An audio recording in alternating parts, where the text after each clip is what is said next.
Hello, everyone, and thank you for attending today's webinar, Mitigating COVID-19 Risks in a Complex Pain Program, a sponsor and CRO perspective, presented by Rho. I'm Michael Shoshua, and I'll be moderating this webinar. Our speakers today are Akbar Khan, Vice President of Clinical Operations at Unity Biotechnology, Nicholas Polson, Senior Project Manager at Rho, and Fran Sawyer, Clinical Team Lead at Rho. You can read their full bios on the left side of your window by selecting the Speakers tab. Just a few technical notes before we begin. The webcast is being streamed through your computer, so there is no dial-in number. For the best audio quality, please make sure your volume is up.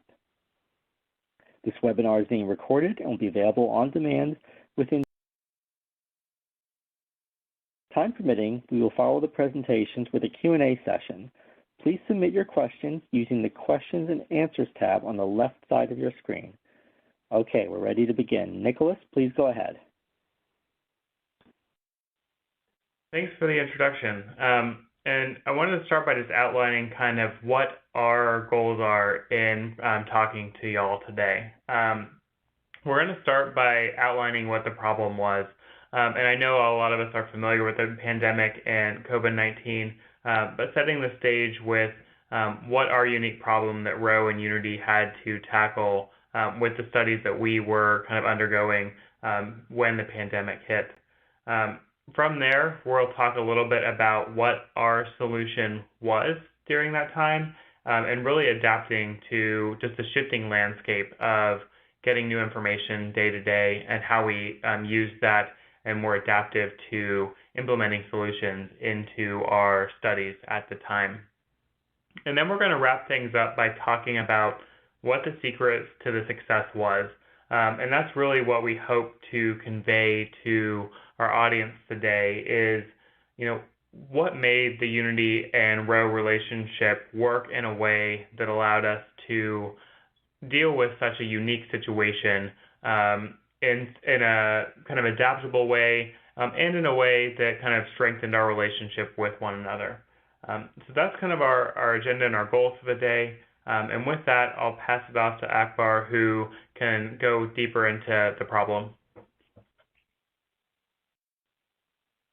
Thanks, Nick. Hi, everyone. This is Akbar Khan with Unity Biotechnologies. So as Nick outlined, obviously everyone's familiar with, where we were about 16 months ago. And, the world was a much different place than where it is today. There was a different kind of normal than what we've become used to. And sometimes it's kind of hard to imagine, what that world was like. So back then in February 2020, Unity had, with its lead compound, had 2 studies that were in the enrollment phase and 1 that was in the study startup phase. And things were working really well. As long as I've been in clinical operations, things have not worked this smoothly. We had, perfect study startup. We had enrollment that was ahead of the original projected timelines, and everyone was happy. And the impact of COVID-19 was just starting to be felt in different parts of the world, but really no impact in the United States. And one morning I woke up, and I usually go for a run, my morning run. It helps me think. And I was kind of nagged by something I'd read that morning. And there was some talk about, there was an article about what was going on in northern Italy. And there was just a couple of different regions that were impacted, but they were talking about how the government was potentially going to put a restriction on the movement of people, within the country. And that kind of was pretty jarring. It's like, how is that really possible? Can they really do that? And even though we had felt nothing here, I think the caseload was maybe 10, maybe less at that time. I started thinking about, what if that happened here? And what if that happened in the U.S. and it impacted our studies that were going so well?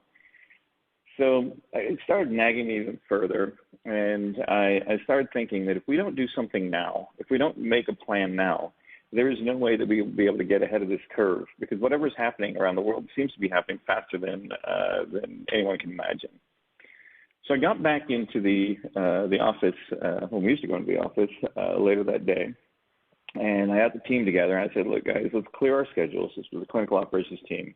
let's get into a conference room and sit down. And we spent 3 hours going over all the different risks that could occur, and things that we had never even really thought were possible. Like potentially people not being able to get on planes, but not patients not being able to go to sites, parts of the team actually getting sick with COVID-19, and what would the backup strategy be there?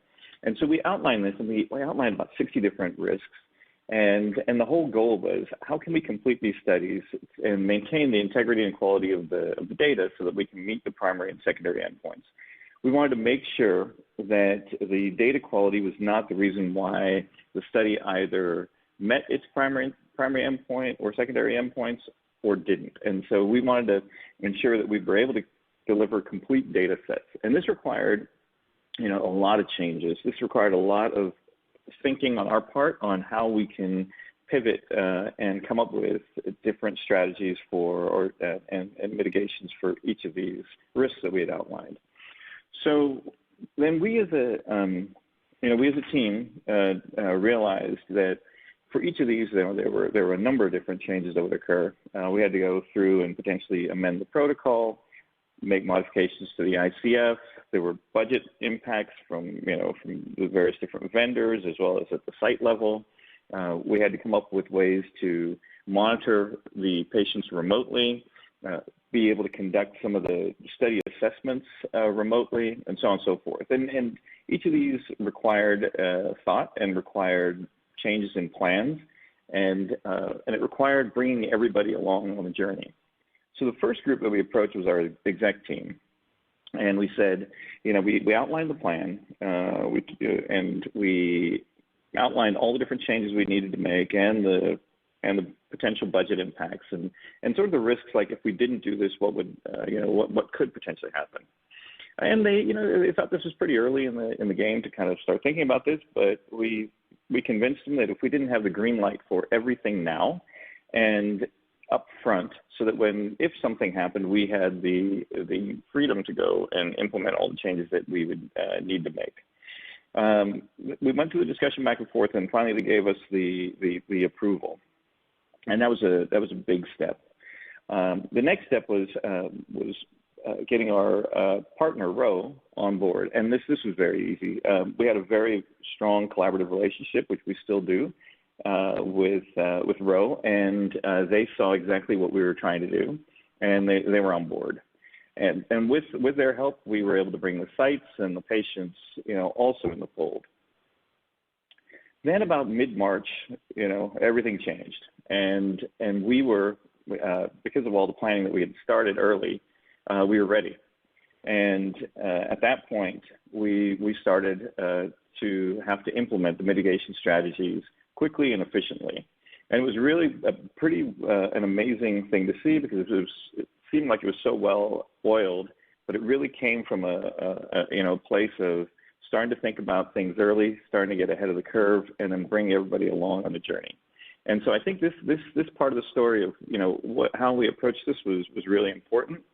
And I want to turn it over now to Fran at Rho to talk about how we did it, how we did it together, and what we actually did that made the difference.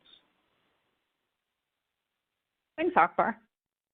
Yes, I'm going to go through how we did it, and starting with what we really looked at how we were going to make this efficient for the site. We looked at the visit window extensions. We really looked at how we could do telemedicine visits and still collect the information we need. And again, as was stated before, we looked at contract updates with the sites just so we could see how we could best support them. And this was, like Akbar said, a very collaborative effort. We had quite a few discussions on monitoring solutions. We talked at length about EDC migration and adjustments. We really looked at remote monitoring visits and considerations and some additional risk mitigations that we felt as a team we wanted to go ahead and address before we needed them. So I'm going to talk about those a bit more in the next couple of slides. The first one was really the monitoring solutions and looking at this from both Unity and Rho's perspectives, and what was the impact both to the monitors and to the study, and how did we need to adjust but really looking at remote monitoring visits, and we both quickly agreed that we needed all the on-site monitoring to transition to remote visits pretty much until further notice, until there was more data available regarding the pandemic, how it was spreading, how long, back when we all thought this would be about 6 weeks to 3 months, how long this was going to go on for. And given that the first two studies that Akbar mentioned were close to their interim locks, what was necessary to make not only the transition feasible, but to keep those interim locks on schedule. So one of the first things, the other things we looked at is also the EDC migration. This was really to accommodate the protocol and monitoring changes. We had to update our EDC system so that we could track this and properly account for this. So in the EDC migration, we did a few things within RAVE to make this a bit more feasible and to be able to track what we were doing a little bit better. Originally, this project was scoped to be 100% STV, so we had to look at how best to capture this information. We did add data fields to capture if the patient visit occurred in person or remotely, and if it was remote, we added an option so the site could note that this was remote due to COVID-19, if that was the case. We also added a flag that could be activated by the CRA at each visit, and this would indicate that this visit was monitored remotely, so that we knew that while several of the items within the visit were flagged for SDV, we're not expecting to see them marked as SDV when we made our transition to remote monitoring and adjusted the monitoring items accordingly. So again, this wasn't set up to be targeted to SDV, but we had to figure out how programmatically we could authenticate everything and really move this into a targeted SDV space. We did update the data management plan, and we'll, similar to the clinical monitoring plan, which we'll talk about shortly, this required changes to just accurately outline the updated processes we were following. And ultimately, the value in implementing these modifications up front, it really gave us a head start in further minimizing our reaction time to anything that came from the pandemic. It allowed us to shift quickly once we saw things were going to be shutting down, that travel wasn't going to be possible, and that this was actually going to be going on quite a bit longer than anybody really anticipated. And continuing with this, we were looking from our CRA perspective, source document verification requirements, what was the best way to manage this? Again, this was originally scoped to be 100% STV, but with the move to remote visits, this really wasn't possible anymore. So we used the statistical analysis plan and a few other resources. We really looked at this closely, and we created a list of critical variables for SDB, things that we could really focus on that were in agreement on both parties, both sides really.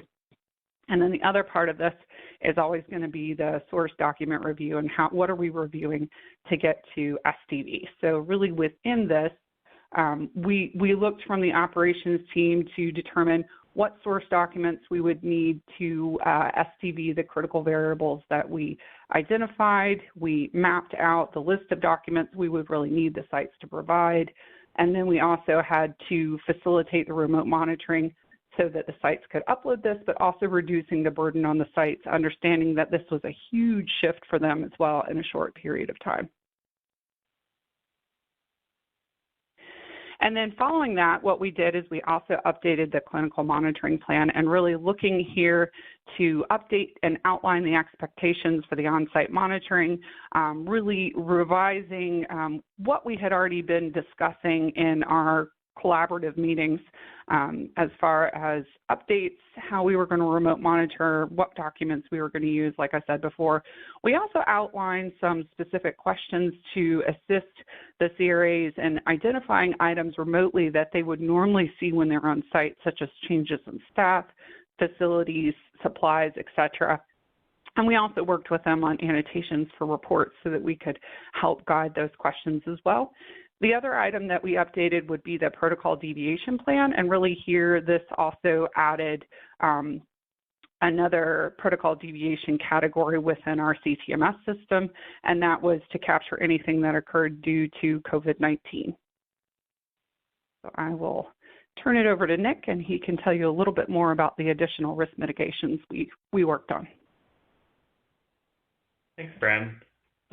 So as kind of outlined by Akbar and Fran, one of the ideas that you may have gathered is that there really was this kind of pre-planning that occurred. Akbar mentioned that, his team started putting together a list of risks early on, before the pandemic really hit full swing. And I want to use that as a little bit of a plug towards just E6R2 and, risk-based monitoring quality management. That's really where they began as far as trying to assess risk before they actually happen. And I bring that up because leading into kind of what's on this slide, we took all the steps that Fran mentioned, but we never stopped trying to assess what additional risks we might encounter would be. And along those lines, one of the risks we foresaw was this potential for, a PI and or, a primary person at a site being sick, where we would have to quickly transition and make sure that, our site was adequately resourced to continue seeing their subjects through the course of the study. So related to that, we did put together a roadmap for what a PI transition would look like. I think this is something that we all encounter from time to time as we're running clinical studies, so it's not necessarily something novel, but it's not always something that we have mapped out so that we can implement it as quickly as possible so that we don't skip a beat. So this PI transition, it really tracked everything from, what training is required, how do we get them access to all systems, what documentation is required for that transition, so that we had a checklist to work through if we got a notification from a site one day saying this PI is out and we need to replace them. So we had that clear roadmap. Related to that, one thing we also anticipated as a potential risk was sites closing down. Sites saying, because of resourcing or because of, lack of availability to the patient population, we can no longer participate in this study. We did anticipate that we might receive that feedback from some of our sites. So to that end, we did put together a site closure map as well. And this was really looking at geographically where are all of our sites participating in this study located. So, if we have a site that closes down in Miami, Florida, do we have any other sites in or near the Miami area that we can send a subject to so that they can still participate in the study? And that kind of process even extended further beyond just what site can we get that subject to. There are other implications that we had to think through as far as, how do we shift that data that's being collected at one site in EDC to another site in EDC? How do we manage the documentation that's being collected for that subject at one site and transition it to another? So those were all processes that we had to think about and map out so that if we did have a site closed down, we did have a way to make sure that we could maintain those subjects in the study. Additionally, kind of thinking out beyond just the subject transfer, how we close down that site, how we go through their data cleaning process, work with them, depending on what resources they may have available prior to closing, to get as much as we can close out at that site before they officially close their doors. So those were just two ways that we continued assessing the situation and making sure that we were setting ourselves up to have strategies in place should one of these events occur. So all of that really takes us to our conclusion before I get into the third part about the keys to success, is that we were able to successfully transition these 3 studies within the program. We maintained our timelines and our milestones. We maintained the integrity and quality of the primary endpoints. And we stayed true to what our vision was when we started the study prior to the pandemic even being a thing that was on our radar. And as I mentioned E6R2 earlier, we really are, I think the industry as a whole is moving to a place where studies should really be able to act nimbly when risks arise and adapt to situations. So customization is really now an integral part of a virtual trial developmental process. And as we go forward and we look to designing new studies, designing them in a way that gives us the flexibility to adapt to whatever the next challenge may be.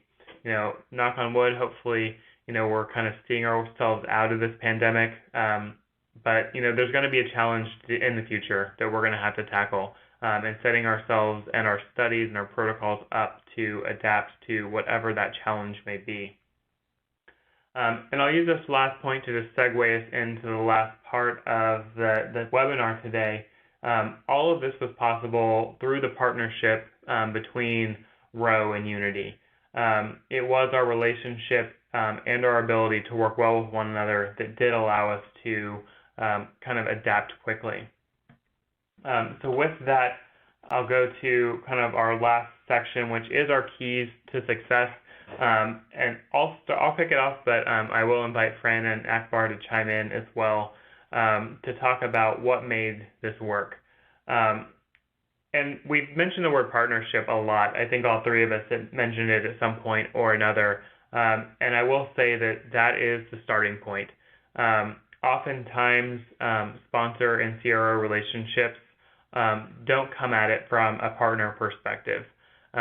You can have relationships where the sponsor is just demanding of the CRO and the CRO is more of kind of their means to an end. And that is not the situation that Unity and Rho started off on. It was a true partnership. It was a shared work ethic between the two teams. I think it was that shared work ethic that allowed us to build some trust. And I say that there is some trust building involved. We go through bid defenses, we go through kickoff meetings, and we're interacting with people that we're going to be working with for a decent amount of time. Even some of our shorter studies, are going to last us several months to years. So there really is some trust building involved.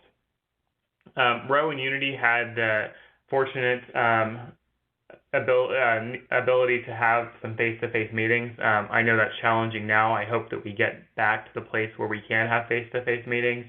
But I think that those are important. And I think when we can get back to meeting our coworkers face-to-face, taking advantage of those opportunities are crucial. And this did start at that bid defense. We're meeting the team that we may be working with for the next several months at that bid defense, and I think that was the start of our relationship. We continued it at a face-to-face kickoff meeting, and we view that kickoff meeting as more than just setting out how we're going to implement this process. That kickoff meeting should be a chance to get to know who you're going to be working with for the long term. And then we continued that to a face-to-face investigator meeting. And I think by the time we reached that investigator meeting, we had gone through several months of startup. We had kind of illustrated to Unity as our partner what Rho's work ethic was, how we achieved things, that we very much were in alignment in the way they worked. So that investigator meeting, our third face-to-face, was really that opportunity to actually start interacting with the Unity team less as coworkers and more as collaborators in kind of getting their study up and running and through the developmental process. All of those face-to-face were really geared towards just becoming aligned in goals and interests. And I want to point out that the interests here are not always work-driven. It's important, I think, to get to know your peers and the people you're working with on a day-to-day basis a little bit outside of your work. I think that one of the things that the Rho and Unity teams quickly found out about each other is that we all had a mutual love for food and chocolate. We discovered that in the face-to-face meetings that we had. Things like that. I mean, it might sound small, but little details like that, as you pick up along the way, kind of help you realize and kind of acknowledge that these are people that have lives outside of work, and when challenges arise or there's difficult situations or conversations that you have, it helps you get out of that space of this is what I need for work versus this is how I can work with this person to get what I need, but also understands that they have these other things going on right now. And around that, it's key to celebrate any milestones. And this is one thing that I think that Unity excelled at. We often go through the course of a clinical study, and this is true in life, I think, as well. It's very easy to hone in on negative feedback. If something goes wrong, it's really easy to go down that pathway of focusing on the negative or the problem that's arising at this moment. And oftentimes when we do that, we lose sight of or just forget to give the positive feedback of when key milestones are met. Unity was really good about celebrating and recognizing when the Rho team was successful in hitting a milestone, whether that was our first site activated or our first patient randomized. They went above and beyond to acknowledge and let us know that they appreciated our effort. I will say I enjoyed the bottle of champagne that they sent when we hit our first milestone. Not that I'm saying every sponsor has to send a bottle of champagne, but that's just one example of, something that not every sponsor does. And it really shows that they appreciated the team, spending those long hours and doing those extra things to make sure that their milestone was met. So I'll pause there. I've talked a lot, a little bit, and I'll just let Fran or Akbar chime in on kind of their view on what the keys to our partnership were. I was going to add one more thing to what you said. I think there was also a mutual interest there was a mutual interest in everyone succeeding on this study, but also just succeeding professionally moving forward as well. I think there was a lot of mentorship that went both ways on the team, and that really added to it. But I think that speaks to what Nick said, is it's not just about the study, it's also about people and where they are and really working with them. Yep, no, I agree, and I think Nick, you outlined all the different pieces that went into the partnership and collaboration really well, and I think that helped build the foundation. Being able to have all those face-to-face meetings and have the opportunity to get to know each other really built the foundation for as we transitioned into the pandemic. And we all had to go and work remotely, but now we had to become even closer as we did this, because we were trying to pull off implementation of so many different changes, and we were going to do it in a way that we've never worked before and never operated before, and nobody's ever seen anything like this. But I think that foundation made that second part almost easy and made us successful in what we were trying to do.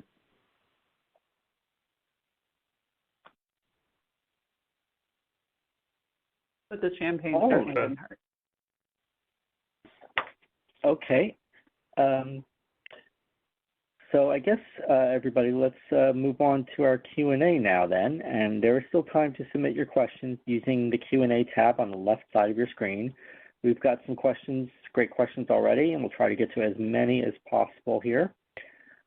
First question, perhaps everyone can chime in on this, is who ultimately maintained ownership of driving forward a solution for a problem like COVID, the sponsor or the CRO? So I can chime in and then maybe get Akbar's perspective too. I think one of the things that likely made this partnership work is that we both maintained ownership. I think that both Rho and Unity had accountability for the situation. And obviously from the CRO perspective, there is things that like, this is what our scope of work and our work orders say that, who's responsible for what. But it really was a collaborative approach. And I think we did this with all aspects of the study. Yeah, there might be one person ultimately responsible for a certain task, but not, the buck didn't always stop with them. We all collaboratively work towards the solutions. And I guess I'll just see if Akbar has anything to add to that.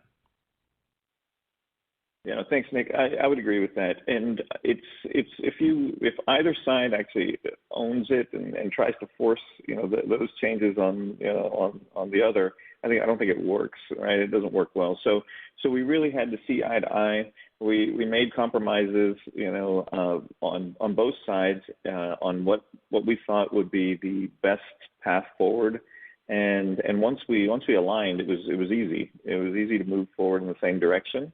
But as Nick said, it requires both sides to be on the same side of the table, looking at the problems the same way, or at least from the same angles, and trying to understand what the end goal is here. And I think we did a really good job in aligning on that. And once the end goal was clear, the path to get there was really actually quite easy.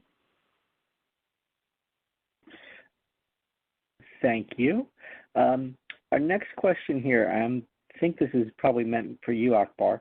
Did your team find it challenging adapting to FDA guidance as new information was released? It's a good question, Michael. And the new guidance it seemed to be coming out sort of fast and furious. It's like almost every few weeks there seemed to be something new that was being either suggested or put into the guidance. The good thing was that we had, with all the different mitigation strategies that we put in place, a lot of those were aligned with what the FDA was suggesting, and so it became easy there to kind of go along with what they were putting out. And then if there was something contrary to that, we worked with our colleagues at Rho and quickly pivoted to make those changes. But I think we had the right mindset on both sides to be able to, as changes came, we knew that we had to work quickly. Things like budgets and other pieces that normally would come into play that required long approval times, et cetera, were already taken care of. And now we just had to make sure that the two teams were on the same page, and that really did not take long. We'd get on the phone quickly, align on it, and then start implementing. And I'll chime in too, and this is just to say that one thing that I think Unity did very well, with Akbar mentioning that Unity had a whole planning meeting to talk about potential risks for the pandemic, they were honestly ahead of the curve. And a lot of the risks and challenges they foresaw that we started coming up with solutions for got us prepared for when the FDA guidance did come out. And I would say that probably the majority of things that the FDA was recommending, we had already considered and worked on solutions for. So that's just one way of crediting the Unity team for being ahead of the curve and just thinking about this problem before it really became a thing that we had to address globally. All right, very good. Next question, and I think this is for the folks from Rho here. We are in the development phase for our next set of protocols now. Are there any strategies we should consider including in our startup plan? Yeah, so what I would recommend is, and I go back to E6R2 on this, one of the things that you should do, and from my perspective, before even getting to a final protocol is doing your risk assessment of your study or your program. I think that will help you identify where some of the potential risks for the study are. Some protocols and some studies are better adapted to telemedicine, for example, than others. I'm working on a study right now where some of the assessments have to be done in person, and there's no way around that. So the risk there is greater for something like the pandemic than for a study like we were running with Unity, where we had more flexibility to implement telehealth visits. So I think that's the starting point.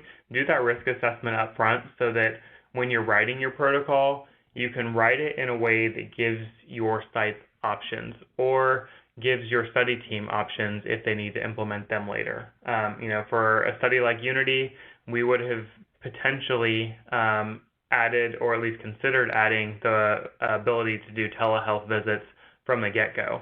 And even if you don't put it in your protocol from the beginning, at least from there you have it in your back pocket so that if you need to add it later, you've already considered it. If you're that study that you have to do on-site assessments, maybe you start talking about, putting transportation costs for your subjects into your CTAs. Maybe you talk about, ways to encourage sites or subjects to come to your site, getting PPE for your site ahead of time. If we're still in a pandemic mode, putting that as part of your budget. So really thinking through kind of how you can set yourself up for success from the beginning. And that's not to say that you're going to think of every problem or every potential pitfall when you're doing that developmental process, but it should set you up to be more successful. And then it will also set you up well when you come up with a challenge you maybe hadn't foreseen. From then you'll have kind of set the stage to be a little bit more adaptable than you may have been otherwise. Thanks, Akbar. Our next question here, asking our panel, could you describe the end collaboration or the collaboration and involvement with authorities or regulators?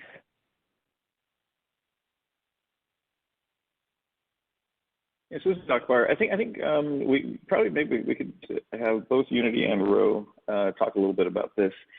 From our side, we had our regulatory group was constantly scouring the new guidance that came out and making sure that we were in line with that. Then as we had to submit protocol amendments and our reasons for the changes that we were implementing, those were quickly put together and submitted and tracked.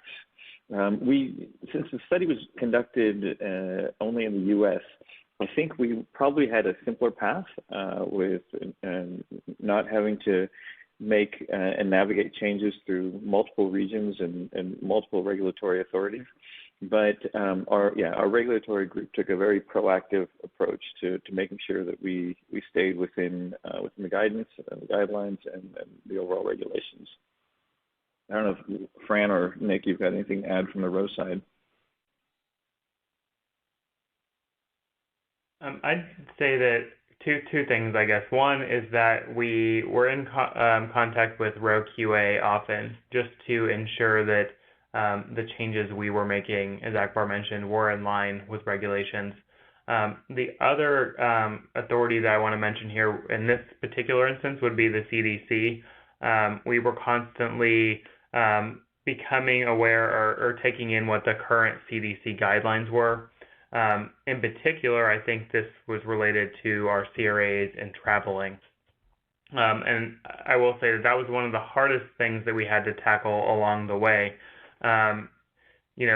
Making the decision as a company, I think for all of the CROs on the phone, we our bread and butter for a lot of our studies is being able to do our monitoring visits. So taking and grounding our CRAs and putting them on the road is a big deal. So being aware of CDC guidance and being able to quickly make that decision that we're just going to ground our CRAs. We are going to stop them from traveling, and we're going to start doing remote visits. As challenging as that might be, it puts the people, your CRAs, it puts them first, it takes them out of risk, and it was nice to see that both Rho and Unity were able to see the CDC guidance, come to the conclusion that this is what needed to be done for the safety of our coworkers, and then come up with a plan to make sure that we could work under that dynamic. Great, thanks. Our next question, what part of the system that you've created do you see becoming a part of future study management and trial monitoring after COVID-19? Yeah, I think this is Akbar. There are a number of different things. Oh, go ahead, Fran. Why don't you go, and then I'll go after you. Oh, okay. I was going to say, I think at least from Rho's perspective, in a lot of ways, the Unity trial ended up being sort of the first trial to move to this quickly, and we really feel that Unity had a lot to do with that. They were very proactive, and we worked with them as they brought things up, as we were talking about things and collaborating on things. But we've implemented a lot of the strategies we used in the Unity programs in the documents that Rho has in general, and a lot of the study management that we're using continuing to move forward.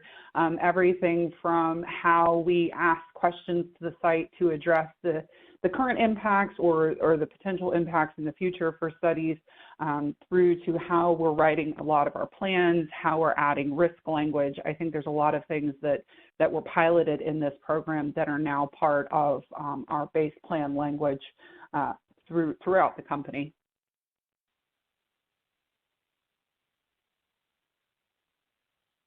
Thanks, Fran. This is Akbar. And just, some of the things that we ended up implementing that I think from here on out, we should think about doing, and probably in all studies. And that, Nick talked about this earlier, but just, things like televisits and having that flexibility where you don't, your protocol isn't so rigid that it doesn't allow for changes that happen when life happens. And so if you can build your protocol with that in mind from the get-go, I think that will alleviate a lot of problems later on. And we've already seen changes that are occurring throughout the clinical trial landscape. So you've got centers like UCLA that have sort of stated from here on out that even post the pandemic that they're not going to allow monitors back on site, and so you have to have that kind of flexibility built in to allow for whether it's an on-site visit, a remote visit, whether it's a tele visit with a patient versus an in-clinic visit, but allowing those pieces to occur within the same study. And then there's also the sort of the biostats component of it is when you look at those results, can you compare, if someone took a questionnaire at home versus someone who came into the office and filled out that same questionnaire? Is it a different experience, and will you get the same result? And these are complicated questions and need to be thought out as you put plans together. Which are the critical variables that may end up changing if half your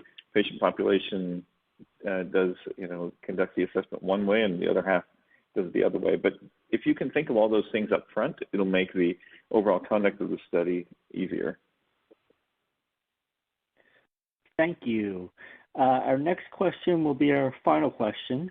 We had a lot of great questions today, and we could not get to all of them, but we'll try our best to get back to everyone who submitted personally after the webinar. So how challenging was it to build and implement the infrastructure to support virtual strategies? So I'll say that it was definitely a challenging effort. And to piggyback on Akbar's last answer, I think the way to make it less challenging is to ensure you have the right people in the room during the conversations. And with that in mind, in this particular instance, it has to be a cross-functional effort.